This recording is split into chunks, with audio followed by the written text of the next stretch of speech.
अखंड विद्यानंद जी महाराज की जय। सद्गुरु मौनी बाबा भगवान की जय। शिवोहम शिवोहम शिवोहम।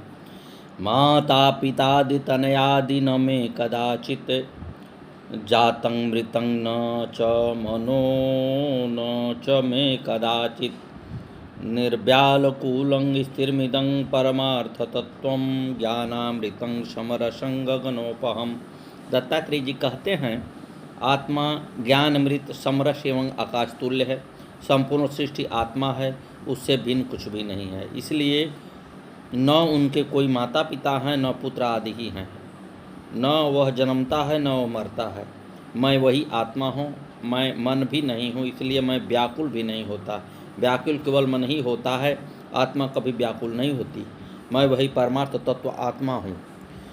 शुद्ध विशुद्धमच विचारमनन्तरूपं निर्लेपलेपं विचारमनन्तरूपं निष्खण्ड खण्डगमच विचारमनन्तरूपं ज्ञानामृतं समरसं गगनोपहम्। दत्ता जी कहते हैं कि मैं आत्मा होने से शुद्ध एवं विकार रहित, विचार रहित व अनंत रूप हूँ। ये सभी रूप मेरे हैं, किंतु मैं रूप नहीं हूँ, अरूप हूँ। मैं किसी में लिप्त नहीं होता, फिर भी सब में मैं ही हूँ। सभी पदार्थ में मैं ही एक अखंड तत्व हूँ, जिसका कभी खंडन नहीं किया जा सकता, विभाजन नहीं हो सकता। मैं ज्ञानामृत समरस एवं आकाश तुल्य सर्वत्र हूँ। ब्रह्मादयः सुरगणां कथयन् यत्र सन्ति स्वर्गादयो वसतयः कथय मंत्र सन्ति अदेकरूपममलं परमार्थतत्त्वं ज्ञानामृतं समरसं गगनोपमोऽहम्। दत्तात्रेय जी कहते हैं कि यदि वह ब्रह्म तत्व एक ही है, शुद्ध है एवं परमार्थ तत्व है, तो फिर इसमें ब्रह्म देवता गण एवं स्वर्गादि की बस्तियाँ किस प्रकार हो सकती हैं, अर्थात इनकी कोई स्वतंत्र सत्ता कैसे हो सकती है। ये सभी वास्तव में उसी के विभिन्न रूप हैं, जो उससे भिन्न नहीं हैं। मैं एक ही ज्ञान अमृत समरस एवं आकाश से तुल्य हूँ।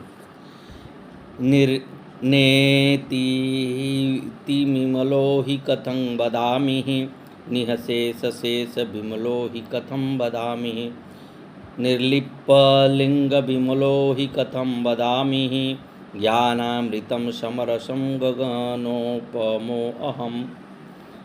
श्रुति ब्रह्म को नेति नेति शेष तथा लिंग स्वरूप से ब्रह्म का कथन करती है, किंतु दत्तात्रेय जी कहते हैं कि जब वह एक ही विमल ब्रह्म सर्वव्याप्त है, उससे भिन्न कोई दूसरा है ही नहीं, तो उसके लिए नियति और नेति, निःशेष और शेष तथा निर्लिंग और लिंग स्वरूप का कथन नहीं हो सकता। एक रूप वाला कहने से दूसरे रूप की भावना अपने आप आ जाती है। जब दूसरा विद्यमान ही नहीं है, फिर किसी एक से उसे कैसे संबोधित किया जा सकता है। मैं एक ही ज्ञानामृत समरस एवं आकाश की उपमा वाला हूँ। निष्कर्ष कर्म परमं सतं करोमि, निसर्ग संगरहितं करोमि विनोदं, निर्देश देहरहितो सहतं विनोद, ज्ञानामृतं समरसं गगनोपहम्। आत्मा स्वयं कर्म नहीं करता, वह निष्कर्म है, अकर्ता है, किंतु दुनिया के सभी कर्म उसी से होते हैं।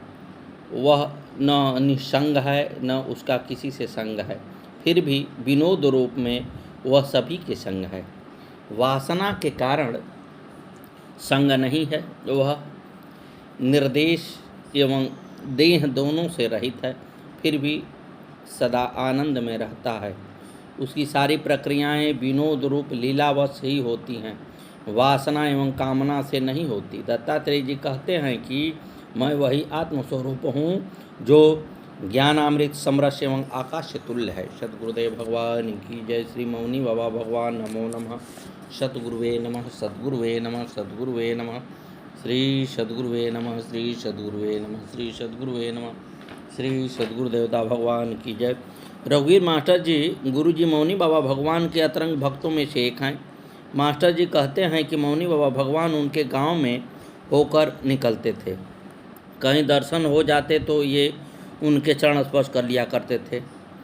इन्होंने 1973 में इंटरमीडिएट पास कर ली थी। उसी समय गुरु भगवान ने सुल्तानपुर खेड़े पर अखंड रामचरितमानस का पाठ रखवाया, शायद 1974 में।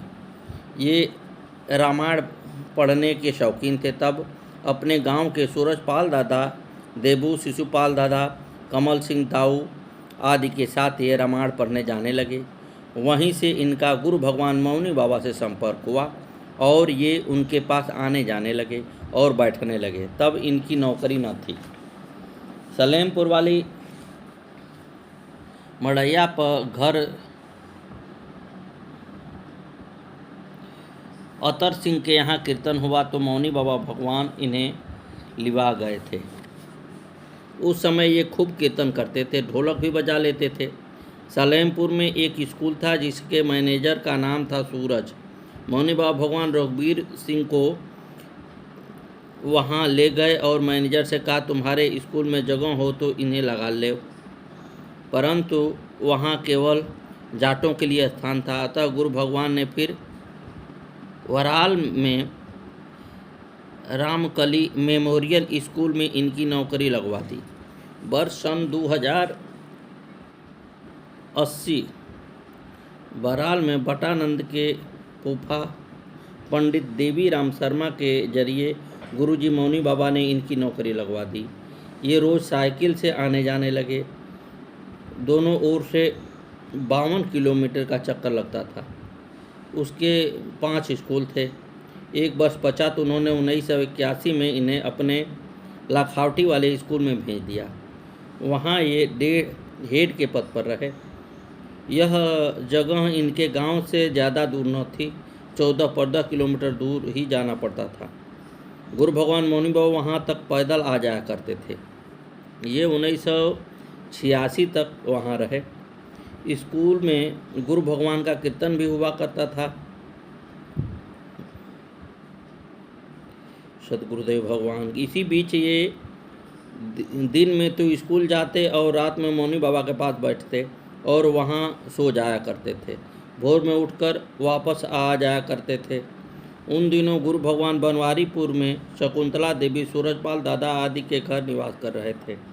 फिर इनके गांव बनवारीपुर में एक प्राइवेट स्कूल खुला। सरकारी डेयरी भवन बना था पराग डेयरी का। वहीं पराग डेयरी के नाम से ही स्कूल खुला, मास्टर जी की देखरेख में।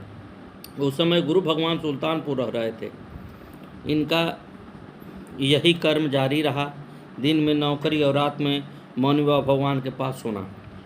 इस बीच 2 जनवरी 1988 को मौनी बाबा बनवारीपुर के शेरपाल भैया जी की कुटी गांव वाली पर रहने आ गए। फिर जुलाई 1988 से जनवरी 2090 तक वे मौड़ी, मिलक तथा बेलौट रहे और फिर 1990 जनवरी में रघुवीर मास्टर जी की कुटी पर आ गए। अगस्त 1994 वे भक्तों को लेकर वृंदावन गए।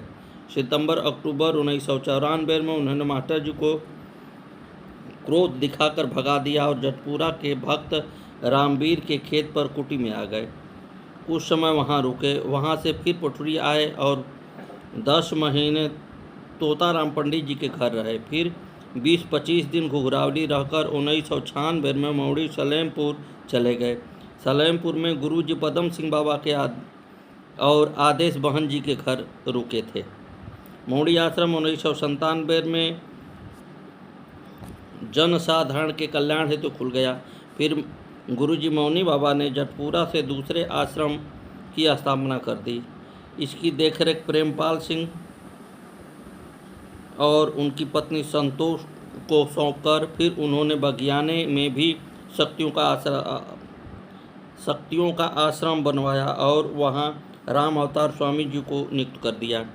सन 2001 में मौनी बाबा बनवारीपुर में रघुवीर मास्टर जी के घेरे में उनकी छत वाली कुटी पर रहने लगे। 2004 में वे फिर 20-25 दिन खैरपुर भट्टानंद के यहाँ रहकर फिर अप्रैल 2004 में सुल्तानपुर आए और वहाँ से शेरपाल भैया जी की जंगल वाली कुटी में आम के नीचे कुछ समय निवास किया। ये दोबारा जटपुरा वाली कुटी में आए और वहाँ साईं मंदिर बनवाया।